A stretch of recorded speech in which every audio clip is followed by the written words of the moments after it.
สวัสดีครับพี่น้องบสุบุสุคนเนาะวันนี้สวัสดีครับต้นสิภาพประยัด ส ไป วัส เสร็ ดี จ ครับ นะ ผมสวัสดีครับพ่อบานยอดเลาะเบิงหมู่บ้านในประเทศไทยเลาะเบิงหมู่บ้าน โอ้ แม่น อันนี้ถนนซอยในหมู่บ้านเนี่ยมา ซอยในห เนาะ มู่บ้านปูคอนกรีตเด้บ้านเพิ่นปูคอนกรีตเด้อันนี้เพิ่นเฮาว่าน้ำไหลไฟสว่าง อันนี้คือน้ำไหลไปสว่างแท้จริงเนาะ น้ำไหลไฟสว่างเป็นหยังคือน้ำไหลไฟสว่างก็ขึ้นกับแจ้งคือกลางเว้นก็ขึ้นกับแจ้งคือกลางเว้นบ้านเพิ่นแบบนี้เด้ คือเขามาแบบนี้นี่อันนั้นบอกไอ้ต้น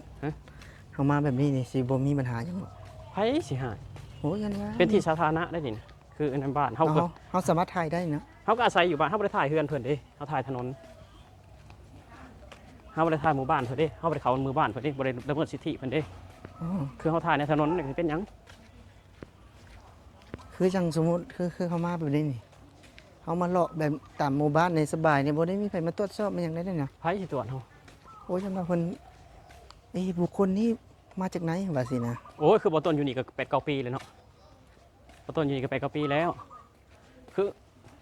คนแถวนี้ก็ฮู้จักว่าต้นมาเลยผู้เฒ่าผู้แก่ก็ฮู้จักว่าต้นมาแล้วโอ้คนขายหมูเพิ่น อ๋อ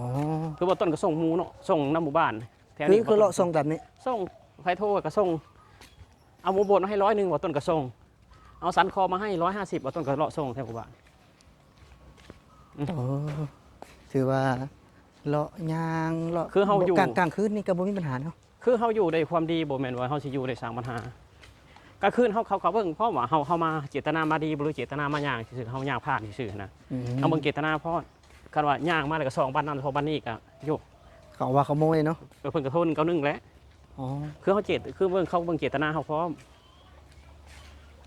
บ่แม่นว่าสิเฮ็ดมาย่างซื่อหรือสิแจ้งตำรวจบ่แม่นไว้นั่นใดก็เบิ่งเจตนาเนาะคือเฮาสังเกตหั่นแหละอยู่บ้านเฮาแหละคนนี้มาเฮ็ดหยังหั่นนะย่างแบบแปลกๆผิดมีพิรุธหั่นนะ อืม คือเขาแบบนี้เขาย่างไปนี่ก็คือเขาย่างผ่านเขาย่างเว้ากันเป็นก็ได้ก็บ่มีหยัง พี่น้องเนาะถนนในหมู่บ้านเพิ่นพี่น้อง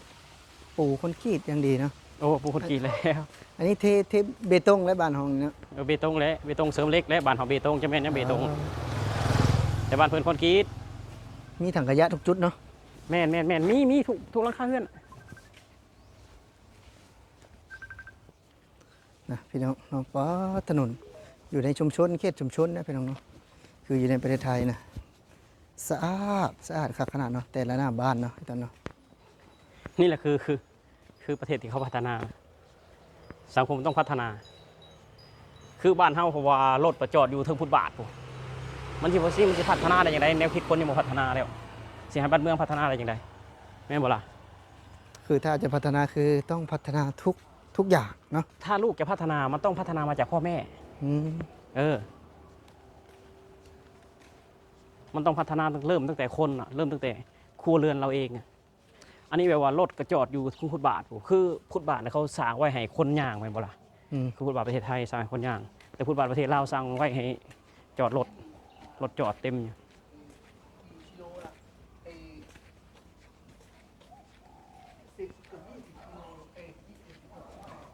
ตอนนี้จะไปใช้ในตอนนี้ ย่างเลาะภาพบ้านยอดเลาะเบิ่งบ้านเขานี่ล่ะเลาะเบิ่งชุมชนในประเทศไทยสะ อ๋อ อาด มีฟุตบาทนี่เนาะเขาต้องย่างในฟุตบาทบ่ ย่างฟุตบาทก็ได้ดิ อ๋อ ฟุตบาท อันนี้ในชุมชนยังมีฟุตบาทเนาะ แม่นอันนี้เพิ่นก่อสร้างเนาะทางเดินเท้าบริเวณหมู่บ้านนี่เนาะคือเพิ่นก่อสร้างคือเพิ่นมีแบบว่าข้อมูลชัดเจนเลยแบบว่าวงเงินก่อสร้างเนาะการก่อสร้างปีงบประมาณเนาะระยะเวลาประกันความชำรุดเนาะนี่คือมีทุกอย่างมีทุกบาททุกสตางค์ทุกคนให้ประชาชนเพิ่นตรวจสอบได้ให้ประชาชนตรวจสอบได้คือประเทศไทยคือโปร่งใสที่สุดนะโปร่งใสอ่ะถ้าแบบว่าประชาชนแบบว่ามียังแบบว่าของใจนะสามารถตรวจสอบได้กับโครงการได้ อืม นี่ฟุตบาทนี่คันอยู่บางประเทศนี่รถจอดเต็มนี่บางประเทศนี่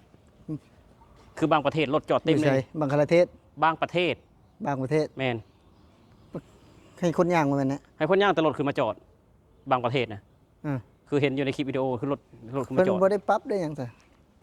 คือมันอยู่ที่คนน่ะคือเขาบ่ได้สร้างไว้ให้รถจอดนี่เขาสร้างไว้ให้คนย่างเข้าใจยัง เอาสมมุติว่าคืออยู่ประเทศไทยนี่เฮาจอดได้บ่ อุบ่ได้ เขาปรับบ่หรือว่าจังได๋ คนเขาบ่จอดสำคนไทยเขาบ่จอดครับสามัญสำนึก เอาสมมุติว่าคือคนประเทศอื่นมานะมันจอด โอ้ยเขาก็เลยเฮ็ดเวียกเขาเลยเนาะ อืม เขาก็ คือคนไทยนี่บอกเธอเดียวจบเนาะ เขาบ่บอกเขาฮู้จักอ่ะว่าสร้างมาเพื่ออะไร นั่นแหละมันมีกฎหมายออกมาแล้ว คือ นะ คือบ่ต้องบอกเขาฮู้จักอยู่แล้วฟุตบาทเอาไว้ให้คนเดิน ไม่ใช่ว่าเอาไว้ให้ที่จอดรถเข้าใจบ่ต้องแยกแยะต้องแยกแยะเปรียบเสมือนอันผงซักฟอกเนี่ยผงซักฟอกเขาเอามาใช้ซักผ้าเขาบ่ได้มาให้กินคือคนไทยเขาฮู้จักไว้นั่นแต่บางประเทศน่ะรถจอดเต็มอยู่นี่ฟุตบาทโอ้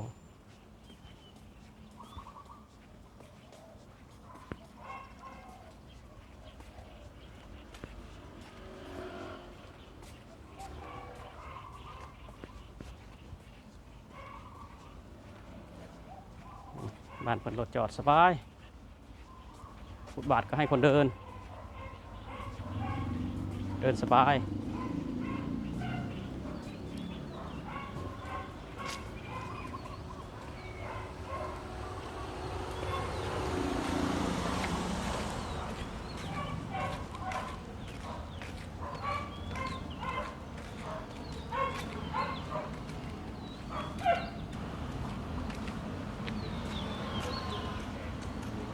นี่คือสะพานข้ามคลองประเทศไทยบ่มีแต่สะพานเล็กมีแต่สะพานคอนกรีต เหล็กกับคอนกรีตนี่มันดีต่างกันบ่คือ คือเล็กมันดีกว่าคอนกรีตอยู่แล้วแต่ว่าคือเล็กบ้านเฮามันก็บ่ดีเล็กแบบบ้านเฮาเข้าใจบ่สะพานเล็กบ้านเฮามันก็บ่ดีถ้าเล็กนะถ้าเกิดแผ่นดินไหวมันสิเล็กมันสิดีกว่าแต่ว่าคือประเทศไทยเพิ่นเอาคอนกรีตมาสร้างสะพานมันก็ดีเพราะว่าคือเล็กบ้านเฮาจะเห็นบ่สะพานเล็กบ้านเฮาอ่ะ